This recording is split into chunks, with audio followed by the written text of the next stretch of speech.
Welcome back to Hannity. There are just 23 days until President Obama is officially out of office. But he wants you to know that if allowed, he would have beaten Donald Trump and won a third term.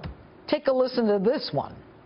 The majority does buy into the notion of a one America that is tolerant and diverse and open and full of energy and dynamism, and the problem is it doesn't always manifest itself in politics, right? I am confident in this vision because I'm confident that if I had run again and articulated it, I think I could have mobilized a majority of the American people to rally behind it. Not surprisingly, President-elect Trump fired back on Twitter, writing, quote, "President Obama said that he thinks he would have won against me. He should say that, but I say no way. Jobs leaving, ISIS, Obamacare, etc." Joining me now is Fox News contributor Charles Hurt, former National Justice Director for Bernie Sanders, Tesla and Figaro, and Republican strategist Noel Nickper. All right, I will start with you, Charles. Let me ask you this. Is he delusional, or is he depressed, or is he afraid people are going to forget him? Why is he talking about this? I think all of the above. I don't have any idea what he was even talking about before he got to the part where he said that, if I had run again, I certainly would have won. That's the kind of taunt you hurl over your shoulders. You're walking running away from the bar fight. But the bottom line is he may not have been on the ballot this time, but his policies were, and his policies have been on the ballot for the past 8 years.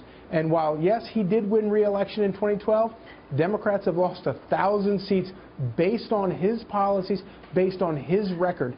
And so, what he's saying right there is just flat out simply not true. All right, and Tesla, isn't he the one who said, "I will take this personally, if she doesn't get elected, it's really a third term for me"? You're absolutely right. I mean, President Obama galvanized every politician, every pastor, and every entertainer. And in the words of the judge, the motion was denied. They presented a third-year term, and no one was buying into it. And it's not about, President Obama's ego and how he feels about how he would have won. It was the 900 legislators who lost. It was the American people who lost jobs. It was the American people who lost income. It was the American people who lost affordable health care. So instead of him talking about how he would have won, let's talk about the people that lost and focus on that. It was the DNC that lost integrity. So perhaps as we go into the new year, they can figure out how to not make it about the shiny object and focus on the grassroots like the Republicans have done, and perhaps they'll see a win. Let's just get over it, get off the field. You've lost, pick your toys up and go home and try again. And Noel, just as Heslin was saying, I mean, all you have to do is look at the facts. It wasn't just Donald Trump. The Senate, the House, the gubernatorial races. I mean, this was a trifecta. Well, you know what? So much for a smooth transition. Do you remember when Obama said, let's make this smooth, let's do the best we can?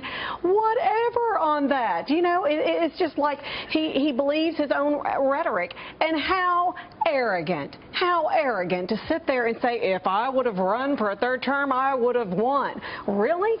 Slap in the face Hillary Clinton, slap in the face the voters, the middle-class voters that voted you out. And although he may have won some of those states that Trump won, the fact of it is that Trump won. Yes.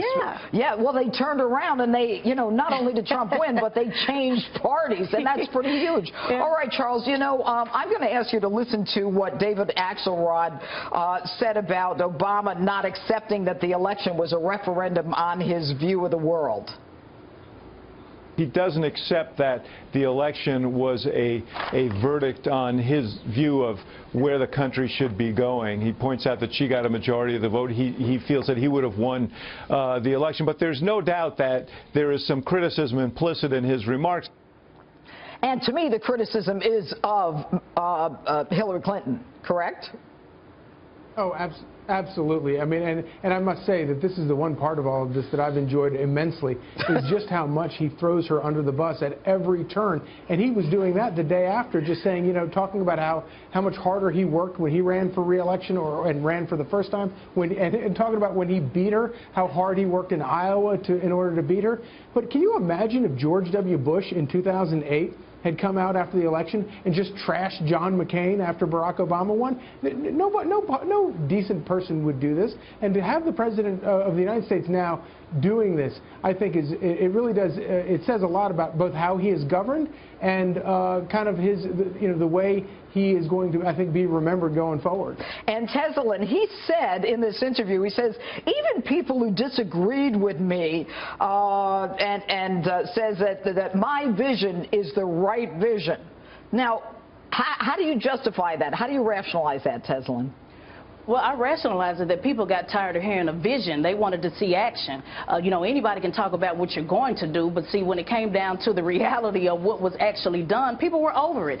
You know, we see that as we look across the states, like we've mentioned several times, with all the legislative seats that were lost. You know, this grassroots movements that Republicans have been able to successfully implement came from the ground up. And so although he gave a good speech, a great vision, when it really came down to the reality, people were over it. And for him to say that he was not on the ballot, that he did not instruct Clinton on how to, produce the same type of results that he did, is just a flat-out lie. You know, he instructed everyone around the country to support Hillary Clinton. We saw that with Bernie Sanders and the DNC leaks.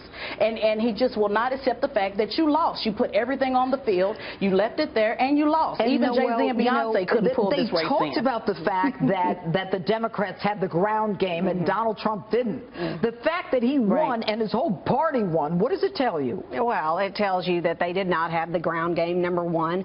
And number two, they really didn't have the ball and they didn't play the right way. And, you know, I think Americans are really ready to see Israel take a respectful place and ready for prosperity. All right. Thank you all for being here tonight.